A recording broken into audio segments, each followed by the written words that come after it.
it's kind of like when people ask me, where do I start on the fundamentals? Start with where you have a problem based on what you're being measured on, and then pick a fundamental that you've got pretty good certainty that's going to give you a sense whether or not you're moving in the right direction. Welcome to Chain of Learning, where the links of leadership and learning unite. This is your connection for actionable strategies and practices to empower you to build a people-centered learning culture, get results, and expand your impact so that you and your team can leave a lasting legacy. I'm your host and fellow learning enthusiast, Katie Anderson. Is it possible to lead a real, long-term cultural change transformation in a publicly traded company whose shareholders demand results now? This is a question that I'm often asked by clients, conference participants, and leaders on my Japan leadership experience. My answer, yes. It might be challenging, but it can be done. And GE Aerospace, led by former GE chairman and now CEO Larry Culp, and his team, including Chief Transformation Officer Phil Wickler, is showing how. I invited Phil to Chain of Learning for a deep dive exploration of the lean transformation that he and Larry are leading at GE Aerospace. Phil and I met nearly 2 years ago at the Lean Mindset event that Larry hosted, and he, as well as several other GE transformation leaders, were featured in episode 6 of Chain of Learning, Behind the Lean Mindset event. And I was excited to have him here again to share the progress and lessons he's learned along the way over the last 2 years. Phil has the enviable position of most lean and operational excellence change leaders of having a seat at the C-suite table at a global publicly traded company as a senior executive and working with the CEO who's leading the way. Before I got started exploring the transformation that he's leading at GE Aerospace, I wanted to take a step back and understand how he got to be where he is today. Let's dive in. My whole career has been at GE. It'll be 30 years this summer. And it's really broken into two parts. I've got about 15 years in operations, but it's kind of been the first 7.5 and the last 7.5, frankly. And then in the middle, about 15 years on our commercial product lines, our P&Ls, where I was a lot closer to the product and the customers. So that's what my careers look like. And my last role, I was running our global supply chain and manufacturing operations. And then right before GE spun into 3 independent publicly traded companies, before the spin, Larry approached me and said, "Hey, we really need to start looking at our transformation and really what we want to be post-spin. We're spending a lot of time figuring out how to undo a 100-plus-year-old company." And so obviously when somebody like Larry approaches you for that, they're like, heck yeah, and I get to learn from the master. So it's been a great career and really excited to be in the role. That's great. You and I met back in the fall of 2023, right before the spinoff when Larry hosted the Lean Mindset event. And that was such an exciting time to really position all of the 3 different companies for their future. And it was great to talk with you. And I think that was back on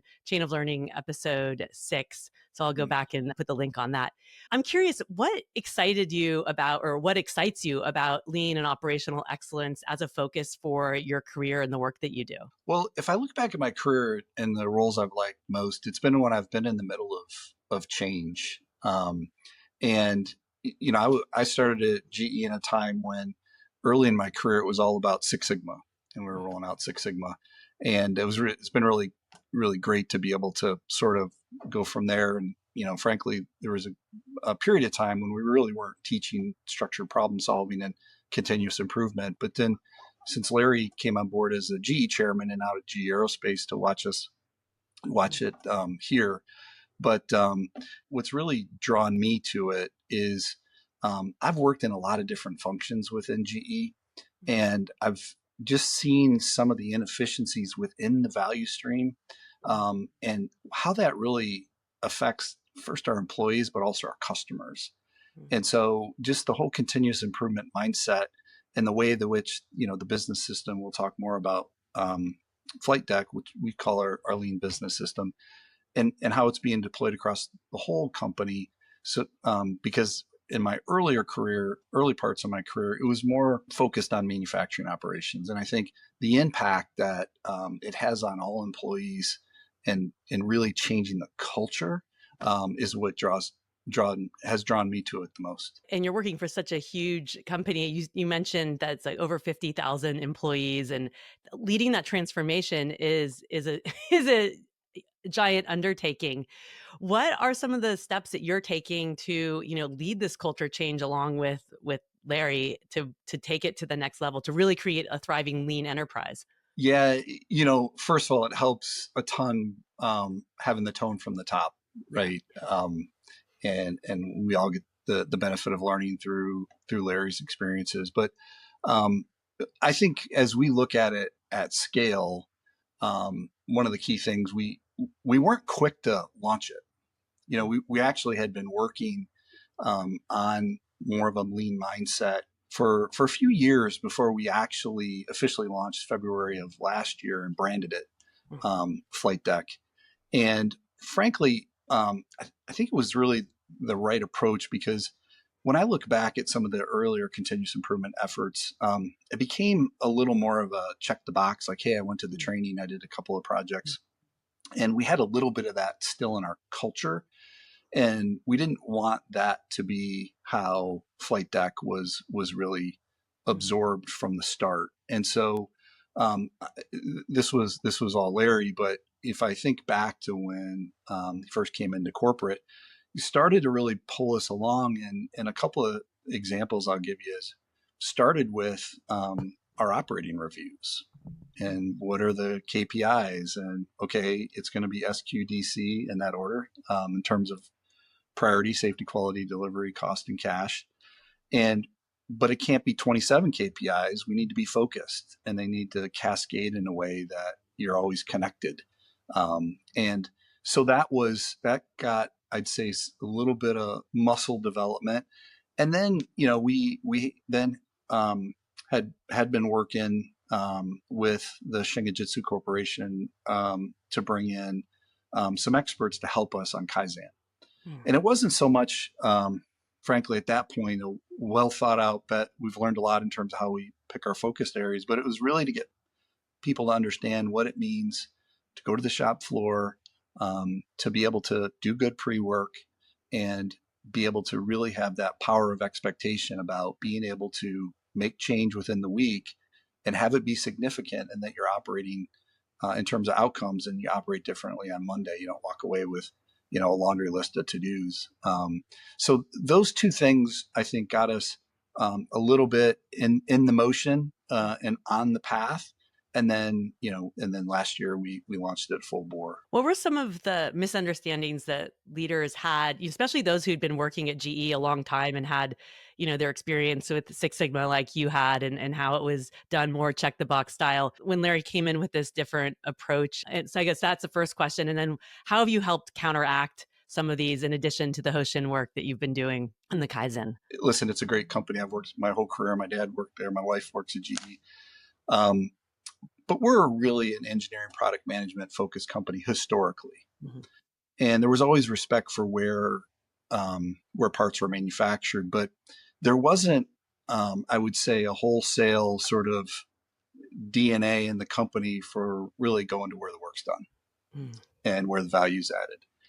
And so one of the things that I think's been really good, but it was a barrier initially, is we have full fundamentals we'll probably talk about in behaviors, but that the key behavior obviously in any lean transformation is respect for people. Mhm. And I think getting people comfortable with going to where the work is done and being humble enough to see and listen, and not, pontificate about what you think's going on. I think that was a barrier for Yeah. us. We've got a lot of very experienced people that have been through different roles and, may have seen things through, well, when I was here 10 years ago. So that humility, that respect for people, and that orientation towards where the value's added was initial, I would say, one of the bigger roadblocks we had to get through. And then the second is that this isn't, again, a check the box. This isn't go to a class, work a project. This is building capability every day and have those actions tied to behaviors that end up Mm. with culture that's really a continuous improvement culture. I remember when we talked back in 2023, and you mentioned that getting the leaders out to go see and go to Gemba was the big thing that you were working on. how have you helped leaders really go to Gemba with that humility? Because that's a really hard thing. That's a big shift to make, right? I'm the leader who needs the answers, expected to have the answers, and then getting out to go see, but then going to see with that right level of humility, asking the questions. We've tried a couple of different things, but frankly, we have some great coaches here that have come from the outside and some that have grown up in the inside. And one of the things we do is, for example, at the end of an operating review, we'll really reflect on what went well, what didn't go well. And, we try not to over index and be overly quantitative, but, there's aspects about, for example, problem solving where we'll kind of look at what good looks like. And for example, did we jump into problem solving, and as we went through the problem and some of the evidence, was it based on gemba evidence, right? So really those cues within our operating cadences that really forced us to stay, yeah, and then what was the gemba evidence that was sort of underpinning that, who was at the gemba, right?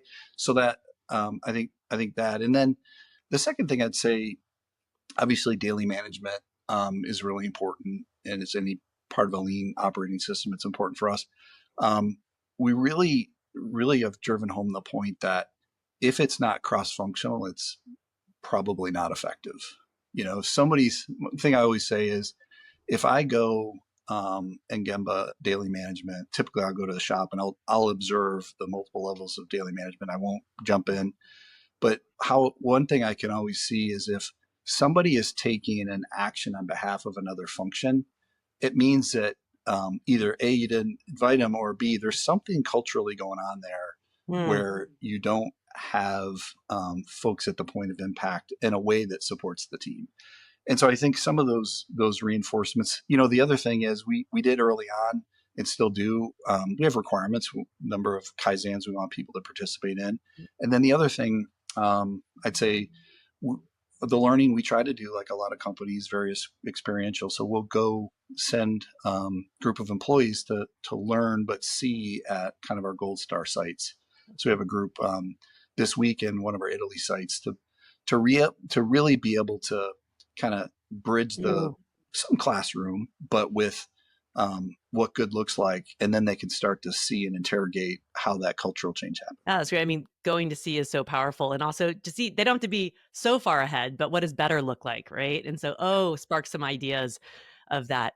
I love that there's so much focus on Kaizen and continuous improvement. And the 1 week events can be so much accelerators of improvement, of learning, and of energy. You mentioned that one of your goals is making sure that, there's not like a laundry list at the end of the week. That's what I think one of the challenges that, Jim Womack and I talked about of why like lean has failed in many companies, because it was just a focus on Kaizen and Kaizen events. How are you ensuring that like that's not what's happening here? Yeah, that's a great question. First of all, we have, like you would expect, some pretty rigorous standard work that ties to the Kaizens. And I would say earlier in our journey, if I really reflected back, I think the first Shin event we had was in our Lynn, Massachusetts facility outside of Boston, October 2019. And if I look at the groups, the projects we were focused on, they were more point solutions, but they weren't ever tied to a value stream Hmm. analysis to really understand the impact. And so that's one of the things we do is rigorous. We spend a lot of time on pre-work. The second thing we do is make sure during that pre-work that it ties to something that's impactful to the value stream, that ties to the customer, of course. And then the third thing is the sustainment Gemba walks. I just was at a local facility here, a repair facility, and was a part of their 30-day sustainment walks. And I think it's important as leaders, because I want to run in the central group. I want to make sure that our standard work is good enough based on what the teams are seeing. But at the same time, I get to see how their sustainment looked. And 30 days is, you get a pretty good indication how many actions flowed Yeah. over. But it's important, and we you can't have every event be a sensei led event from a Japanese company. And so the other thing we're doing is really trying to get reps with our own kaizens and making sure that we're getting the same outcomes relative to, fast start on Monday with a new process. But it's the sustainment walks and the pre-work had been key for us. Yeah, really making sure that it wasn't just this great week and now we're going back to business as usual. And Yeah, and I tell you, and we're not perfect, right? I would yeah, say we typically, will have 6 teams in a big site Kaizen, and I would say 4 of the 6 probably we're at that point now where four yeah. of the six are sort of meeting that standard, but we're far from perfect, so we're continuing to improve. Well, I mean, that's good to hear. I mean, no one is perfect, right? So it's about getting better and how are you learning from it. And it sounds like from what you talked about too that you are having that reflection of, what is going right and what is maybe opportunities for continuous improvement even on how you deliver those events Okay, and the follow-up. the reflection is so important. We one thing again in our culture anyway, we think because we're following the process, we're making progress. And Larry came up with this chart that we teach now in all of our flight deck material. It's a simple bell curve, and on the left side it's process, and the right side is impact. Because the culture Mm, I grew up in, we were very focused on process. Did we use the right ANOVA analysis? Do we use DMAIC in that mm, order in the Six Sigma world? But you could be on the other side where you're not using process, you're just going for mm, results, and it's typically not sustainable. And so we're spending a lot of time on how to make sure we're getting both, so that you're less reliant on sort of like this extra effort one time. And it's still a journey for us, but it's that's been a pretty powerful lesson. That simple chart just says mm. so much, and you're not perfectly going to be in the middle, but Yeah. geez, if you're one side to the other or the other, you really got some work Right. to do. And so it's trying to make that connection, right? So how are we getting the outcome we need, but looking at the process to get there? And Mr. Yoshino, as you know from my book, Learning to Lead, Leading to Learn, he said that was one of the key differentiators of Toyota is of course they want the outcomes, but it's if you're only looking at the outcome and not the process to get there, either good or bad, you're not actually gonna know if you can repeat the process or learn from it to make changes. Well, and we're just to stay on that for 1 second. So we're obviously we spend a lot of time on how to coach, and one thing we find too is can have a number of people that are very comfortable with coaching and kind of saying maybe what's Mm, wrong or what you should try next. But absent of the requirement of outcomes, you can lose a lot of time, and you can frankly frustrate the culture. yeah. And so that called the balance point chart has been really impactful for us. Going back to a comment you made earlier, and this, is tied to outcomes and results, and how to help, like, especially the executive team and maybe that one layer down move from having 27 KPIs or goals under each of those categories. I mean, how have you helped, or you and Larry helped the executive team get really focused and narrow on the vital few? Because I see this across organizations when they're starting a hoshin kanri process or a lean transformation, they're trying to do everything and measure everything. So what has been helpful for you in getting that list down? First of all, you can't have freedom within a framework, because you'll get the freedom, you won't get anywhere in the lines of the framework.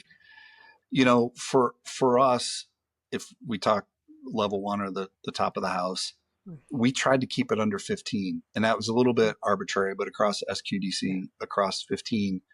But also, we wanted to make it clear that we would be reflecting, especially as we get into the fourth quarter, on what was working and what wasn't. So of the 14 that we have this year, I think we probably changed 5 or 6. So it's first kind of keeping, as a staff, getting agreement, keeping it to a manageable number, and making sure people understand that it's the most expensive real estate in the company, because you have to manage the KPIs, you have to have an action plan, you have to problem solve if they go red, right? It's very expensive real estate. So that's sort of the Mm, why behind how we get people in that mindset.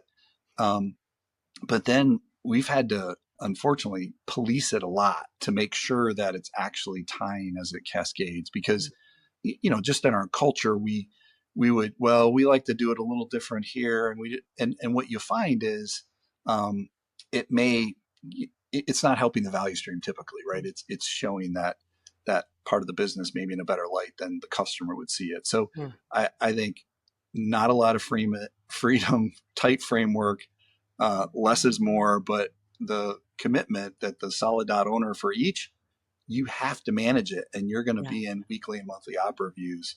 And so if you have 27, that's going to be super painful. Yeah, totally. I Mhm. remember one of the organizations I worked, the last organization I was internal at, to help the leaders see this at the executive level and the one down. We put all the initiatives and all the KPIs visually on the wall. I mean, there were hundreds, and it was it was so clear that there's no way, it's impossible to manage that. And if we're trying to do everything, we're not going to do anything at all. You're so right, because the temptation is you, some people like want to make sure that what they're working on specifically is on that list, and that's something that we've tried to help in the communication too. Yeah, what you're working should tie to it, but just because maybe you're working on cycle time of this DT project implementation, it doesn't mean that you're not working and managing that, but you're not going to see it probably at level one. And because we are one that, I remember the first time we did hoshin kanri several years ago, before we got coaching from from Larry, I think we had 14 items in our north box of No. new capabilities we wanted to build. And it's because everybody's like, well, I'm working on this new technology. That's got to be there. And then, and of course, we had no idea what it meant to actually own a north box Mm. priority in hoshin kanri. Once you do, you're like, oh, yeah, Uh, because this year we have 3, right, for the whole company. that's So, for the whole company. for the That whole company. Yeah. That's nice work. Good improvement on that. I'm Took really us a excited while. to see, how that helps also enable you and the organization to achieve those goals. I want to go back to the career shifts that you've had as well. And a lot of listeners have either been in roles that are more operational in nature, like you've had plant manager or supply chain, and then moving into more of a internal consultancy, transformational change leader role. What shifts have you had to make from being an operational leader to a transformational change leader? Yeah, it is a change. And fortunately, I do have some other things tied to my role, like I own environmental health and safety in our global facilities. And so Mm. I get to, I own a couple of the KPIs directly, Mm. but it is different because I've always been in functions or P&Ls. And one of the things I didn't want to do is have a big central org that was viewed as a function of P&Ls as not adding the value we should. And so the way that I've went about it, and my teams went about it, is we actually have a pretty small group of central folks, and then have decentralized the flight deck team. But so we're focused on, I have activation, learning, and content side of the team that's really working on making sure that we really have a clear way to articulate, teach, and give experiences around our 8 fundamentals of flight deck.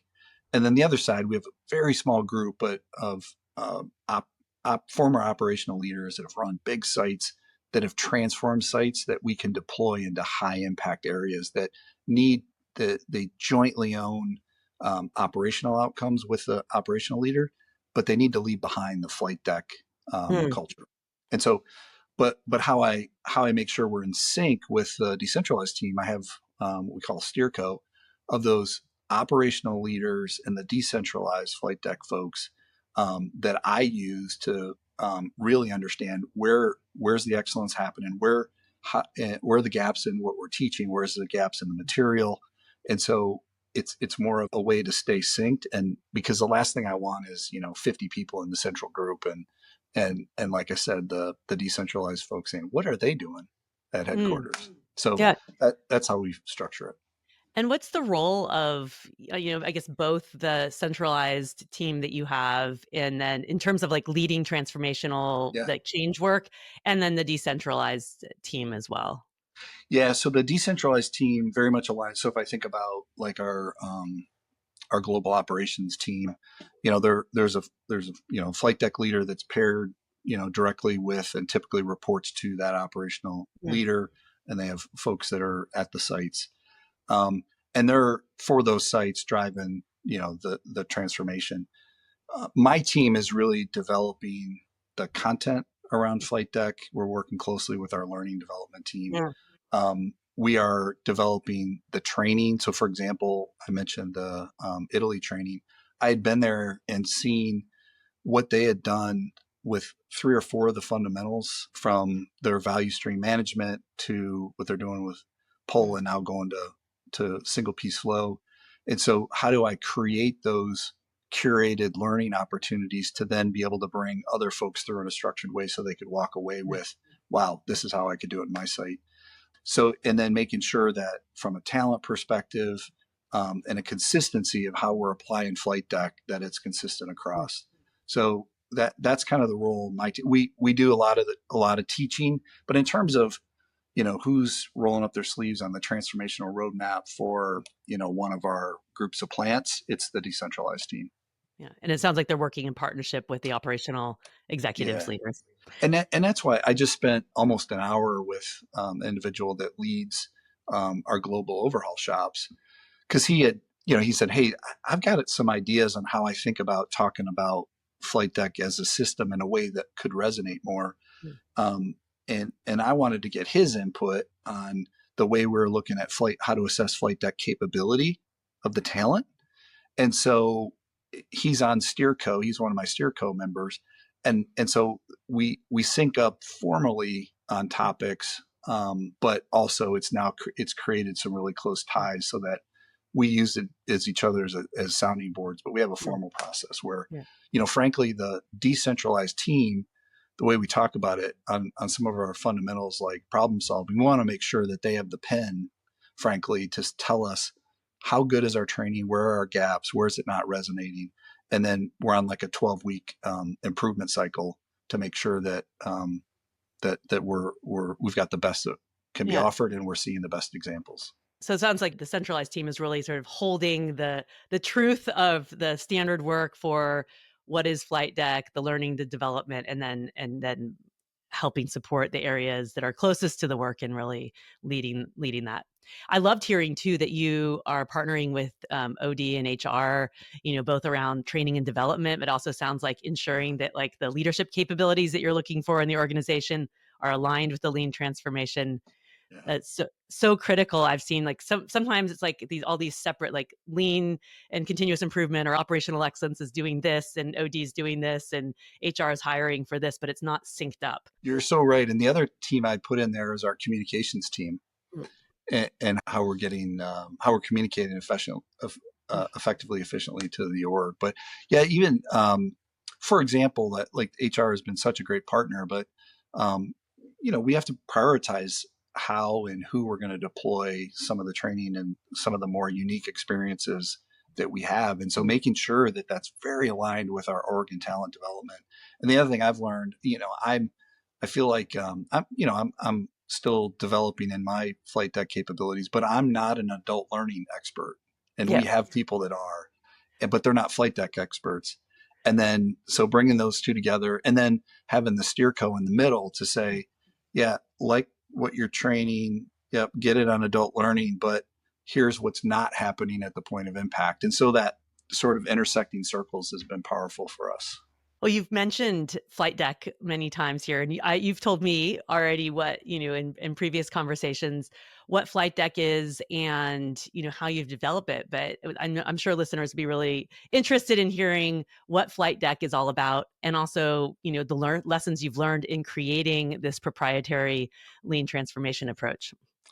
Yeah, so flight deck is our sort of branded lean operating model.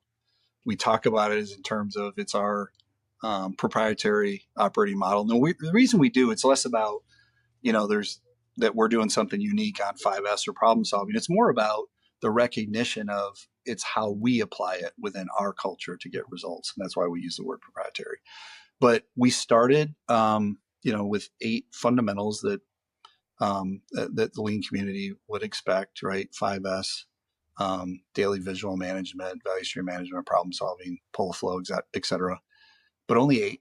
You won't find high junk in there. For example, so we want to start with what some of the foundational elements need to be. We expect over time it will evolve. But those are the fundamentals. And then we have behaviors. So flight deck is fundamentals and behaviors. And the behaviors we try to keep simple. It's respect for people, a continuous improvement mindset, and customer driven.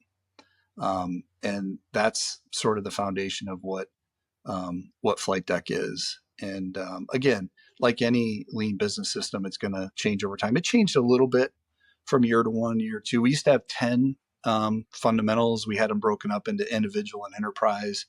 But what we realized, there were a few things in there that were, you looked at it, you said, well, how would you actually teach customer focus? Like, what would that content look like? And then that's how a few of them pulled away and became the behaviors. And so, but that's how it's evolved in the last year and a half. Talking about behaviors too. I mean, obviously you need the process and looking at the flow and how you're creating value for customers, but the behaviors are really what's going to drive the success of the transformation.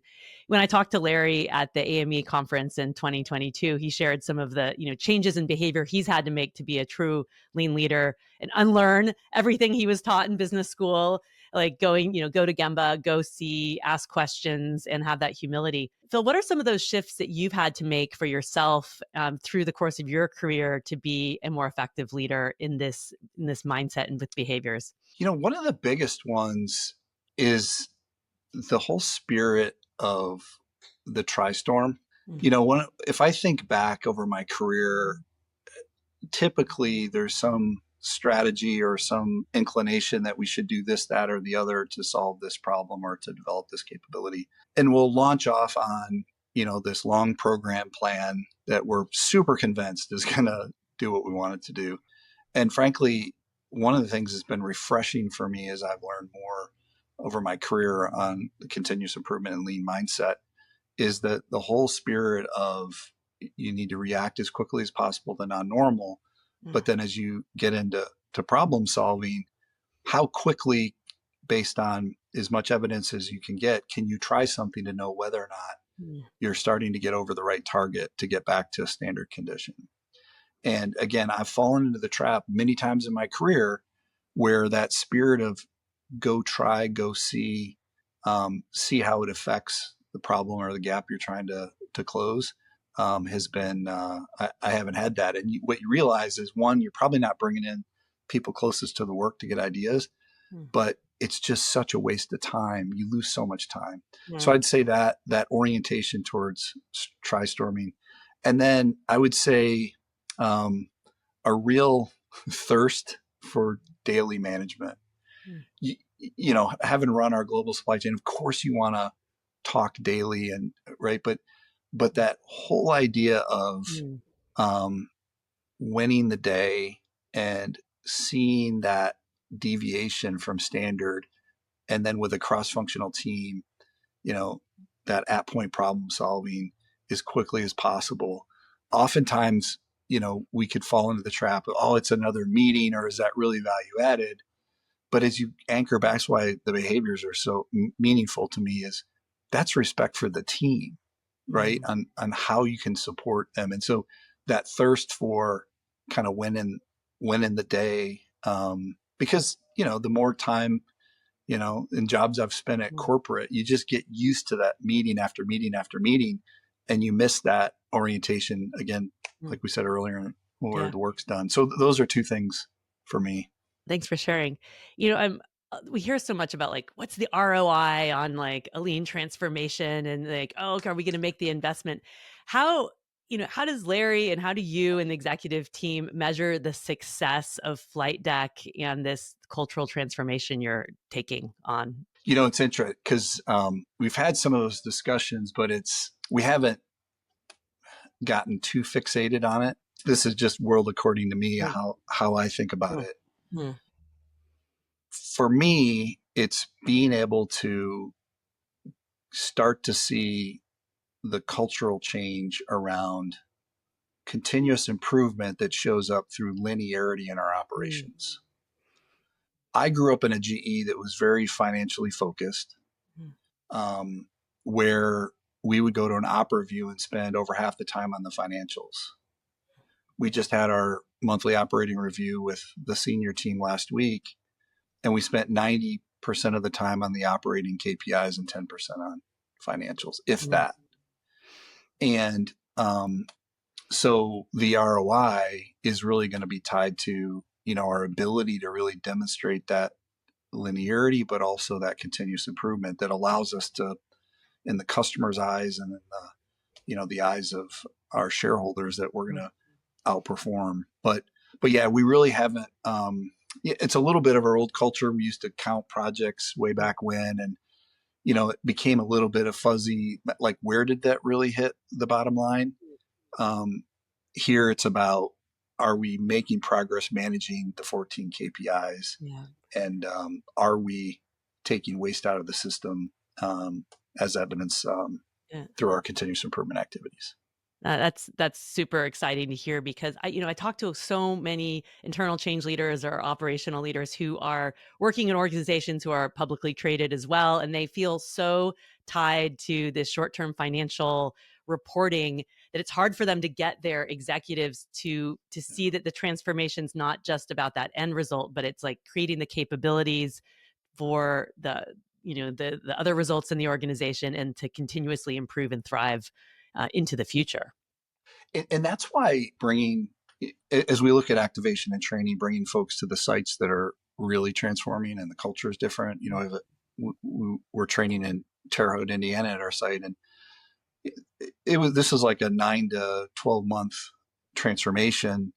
And I mean, safety all time high, quality, results off the charts. Delivery, they went from sort of way below 50% to way above, and then cost, 40% improvement, on cost, which you don't see anywhere, right? In the traditional, in some of the Mm, places that early on hadn't yet accelerated their adoption. And so, part of it too, I think, is really showing people what the art of the possible is. And mm, and you had asked her, when we were talking earlier about the Italy site. One of the problems, when you go show people somebody that's further along in the transformation, is maybe it's just GE, but it's like, yeah, but there's like all these yeah that's buts. always, yeah. Yeah, but it's simpler here. It's this or it's that. So one of the things that's been really important, as we've done some of that training, is really make sure people understand the steps it takes. So for example, they, in one Kaizen, they had 4 lines that they went to single piece flow by the end of the week. Wow. Like 70+% lead time is just awesome. But when I brought, 10 of the operational leaders there, I don't know, a month ago, what I challenged the Italy team to do is, hey, walk through the standard work of how you got there. And it started with, you got to start with 5S and TPM, Hmm. right? You got to be able to see, Yeah. now normal. You've got to be able to understand from a TPM perspective how you're not going to get stopped. And it went through all the standard work. Mm, And then, of course, the last part is, yeah, and then you can go to move all your equipment and go to yeah. single piece flow. But, we've had to get a little bit of, a focus to make sure that the yeah buts get quiet pretty Yeah. quickly, because, like, no, but here's the standard work you can go through, and you'll see benefit along the way. And start with the basics. You can't like make the endpoint change without doing those foundational elements as well. I hear that all the time. I just got back from the 7th cohort of my Japan leadership experience. And so often I hear from other people, oh, well, that's just Japan. We can't do it here. We're not a car manufacturer. And I talk about, it's like, not all of Japan is being run like a Toyota or these other great companies we're going to. It's about the leadership, and it's about, starting with those fundamentals and the basic. And it's that marrying of process and people together and overcoming the cultural barriers or the challenges you have either in your organization, in your country, from historic company history, even at, like, you mentioned GE having come from more of a Six Sigma background. And so it's all about getting those basics and focusing on the behaviors. You're so right. And people, you have to buy in. Mm, And frankly, there's some folks that didn't buy in, and that not everybody's still on the team. yeah. You, Yeah. you gotta want it. You gotta Yeah, want it. it's important. Mr. Yoshino always says, like, when people ask, like, what's the most important thing, and he says leaders must be serious. And not serious like as in boring or stern, but seriously committed to the organizational culture they want, and making the changes in the behavior for themselves and showing up, walking the walk, not just talking the talk. Phil, when is your work as a transformational change leader done? Or is it ever done? I don't think so. Yeah, because it's interesting. Early on, it was we're worried about how to separate this, you know, long time industrial company, and we're obviously early innings on our flight deck implementation and transformation. You know,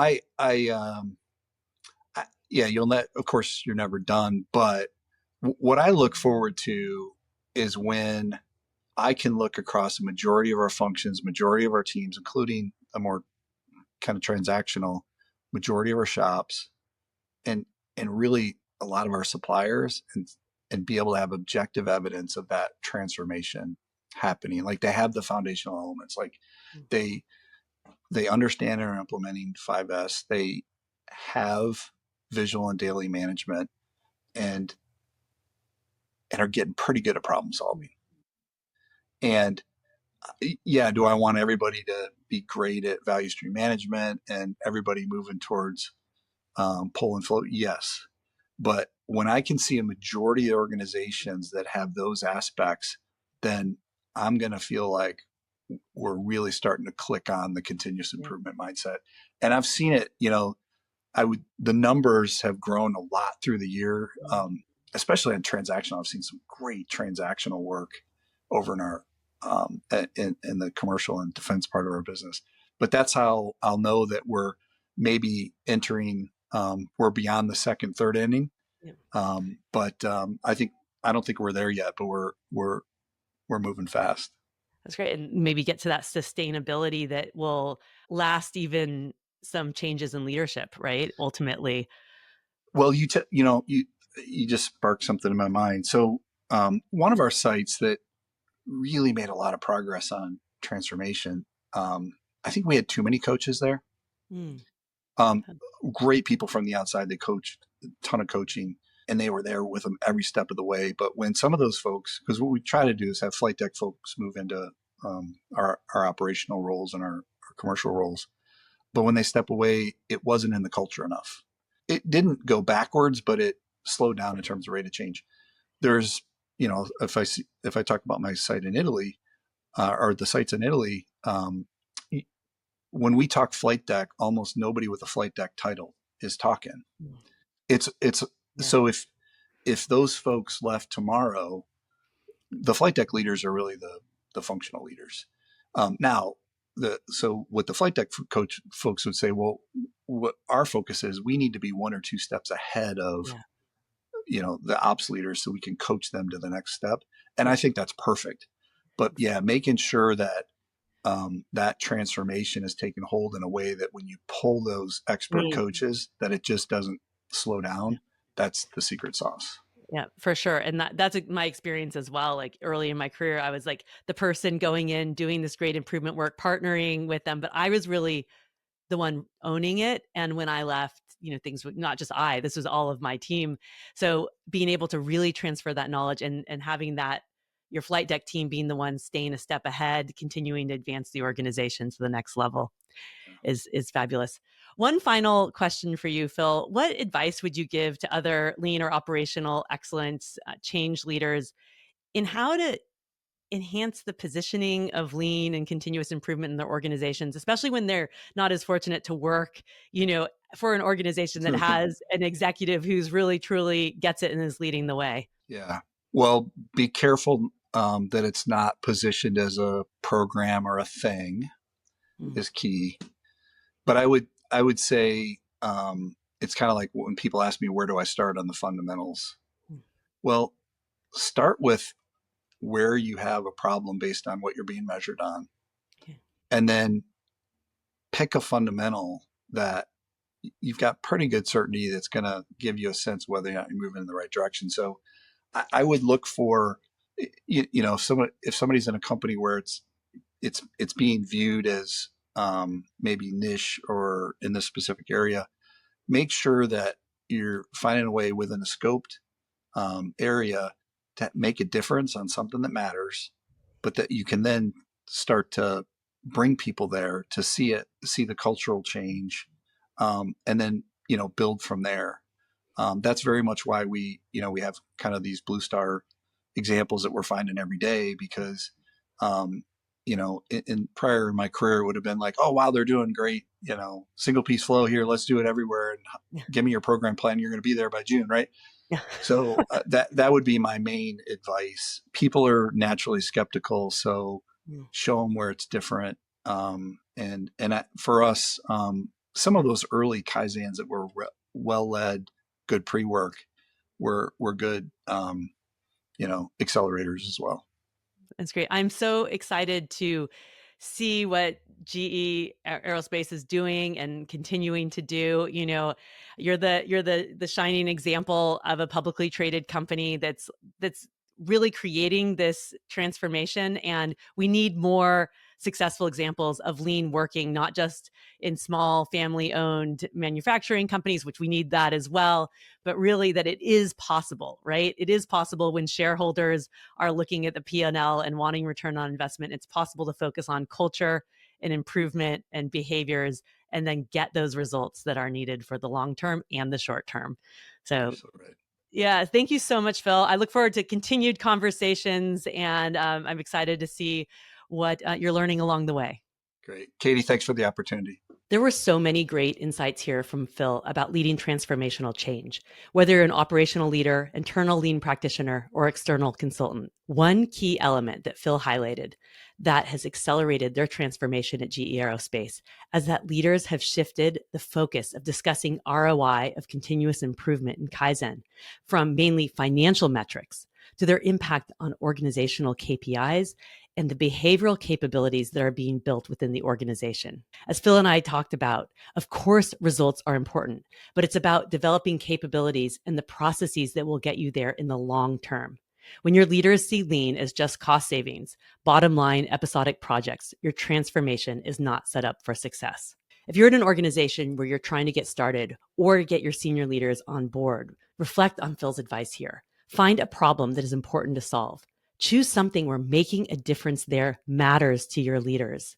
Don't lead with the tools or see it as a project. Use the area as a learning ground to teach the fundamentals from both a behavioral and technical improvement perspective. Get results, and then use that as a way to share and grow the chain of learning in your organization.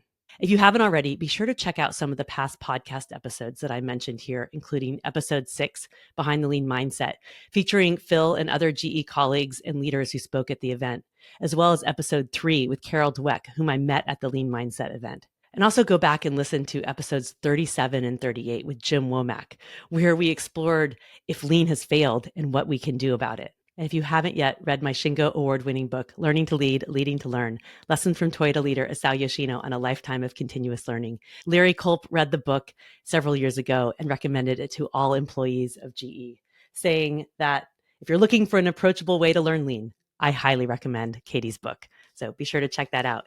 I'll put links to these episodes in the full show notes for this episode, as well as links to some clips of videos and insights from my fireside chat with Larry Culp back in 2022. If you've enjoyed this episode, be sure to follow or subscribe now and share this podcast with your friends and colleagues so we can all strengthen our chain of learning together.